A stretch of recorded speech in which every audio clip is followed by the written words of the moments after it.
Hey everyone! In this video, join me as we explore the amazing features and learn how to manage your content calendar on ManagePlus.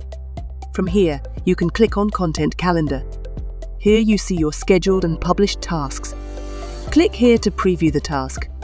For more details, click on this eye icon. You can also add new tasks. Just click on a particular date. Select the channel where you post. Next to continue. Here you can add the content and click on Next. Here you can see the preview of post. Click here to publish now, and to schedule the content, click on this clock icon. Now select the date when to publish this content. Click on Schedule the task. Confirm and continue. Fantastic! The task is successfully added. Here you see the task is added on calendar. Click here to filter the content via content types like social media posts, blogs, promo videos, etc.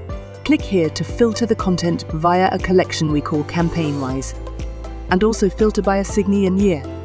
To experience the full power of ManagePlus and discover even more features, sign up on ManagePlus. We can't wait to see you there. Until then, happy managing!